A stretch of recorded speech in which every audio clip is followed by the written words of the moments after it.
right, folks, we cook outdoors all year long.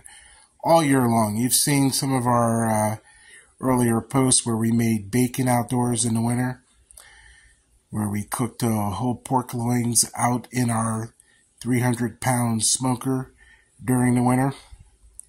My buddy and I, Andre, my buddy, and I recently worked on, the house yesterday, and we did a little flex seal over one of our patio roofs that was leaking a little bit there. And then we went to Home Depot to pick up the flex seal, and then that's where we saw the big mammoth outdoor fire pit, and it was on sale. We were able to even get $25 more off of the sale price.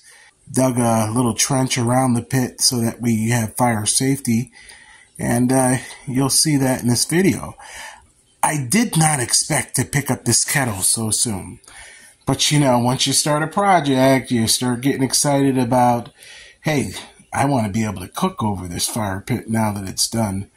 In fact, Babe was out shopping all afternoon, and by the time she came home, she saw the fire burning down, and Andre and I sitting out in the yard, and she was inspired to go to one of our favorite places, which you'll see in this video. So I want to show you this Buntman cast iron pre-seasoned 4-quart Dutch oven with lid. This thing is amazing. So it comes right out of the box when you buy it, ready to use, pre-seasoned, ready to use. And the great part is, whether you use it in your home oven or whether you use it in your outdoor oven, look at these silicone handles that go right on each side to be able to pick it up right off the fire pit without burning your hands, and or to take it out of your oven. So what do you need? I want to talk to you about, if you're going to cook outdoors over an open fire, and we do this all year long on our grill, now we're going to be able to do it on our fire pit as well, and we're going to be able to make a lot of different things. You're going to not want to use lighter fluid. Lighter fluid, chemicals, you don't want to cook with that. You want to have the natural flavor to the food, and if you want to infuse, you can use some different types of wood, such as hickory or apple, 100% natural smoking wood chips that you can add on top of the fire. The secret to building a good fire is to have what's called a chimney, one of these. And what you do is you put newspaper in the bottom down here, and you fill this up with your natural charcoal, and then you light the newspaper, and what happens is that flame comes up and it begins to smolder, and then the charcoal will ash over. And when the charcoal's nice and white and ashed over, that's when you can add it to the center of your fire pit or your smoke box on your smoker, or for direct heat cooking under your grates on your grill, and then begin to build up your fire if you're going to be doing on an open pit like we have now, our fire pit. We're going to build up a nice fire using kindling and oak and logs. These happen to be also apple, but we have some nice big logs that we buy from Brown's Farm on here in Rotterdam. And once we put this kettle on, the great part on the top of our fire pit, and once the fire is like at a good temperature to cook, we can actually sear a steak, ribeye steak or pork chops or anything, right in the bottom of this cast iron Dutch oven. What I purchased it for, I want to be able to make chili during the fall and winter over an open fire and have that smokiness of either the hickory or applewood or apple wood logs giving a wonderful flavor, or any other natural. You can even use mesquite if you're going to do a clam chowder or a fish chowder over the open fire. I would recommend using mesquite.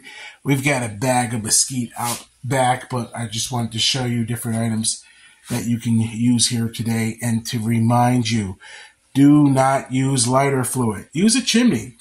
If you don't want to wait for this, another way is you can take the charcoal and put it in a paper bag, put it in the center of your fire pit, and ignite that, and then put your kindling on top of that and build up your logs to build up a nice fire. But here it is, our 4-quart cast iron Dutch oven.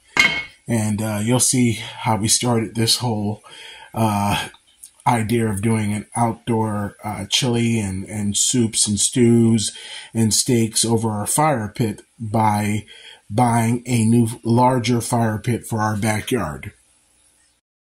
All right, here's our new outdoor fire pit Andre and I put together today. Thank God for Andre. And we got some roof patching done. And we picked up this piece for really dirt cheap, $147, $27 for the stones. So we're rounded off to $180.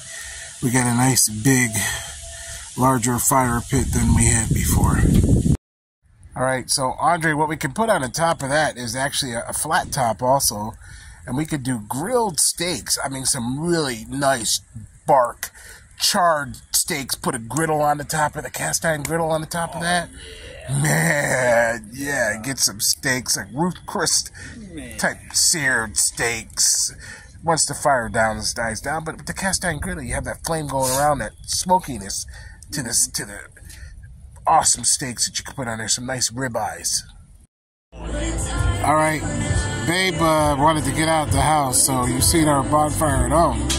Now we're here at one of our spots in downtown Schenectady and Center Street Public House, and we're sitting here at the table with its own fire pit and having some non-alcoholic drinks and order some food and chill on a Saturday night with my honey. Fire. Tonight's a bonfire. Pit fire. Oh!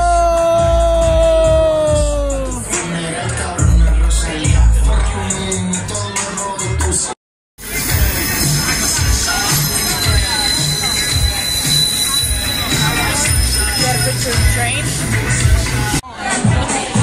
What are you guys dressed as tonight? Yoshi and Birdo. We got a whole Mario party going on over in the corner. Ah, Mario Brothers. Awesome. Good stuff. Love it. But yeah. Have a great night. You as well. Thank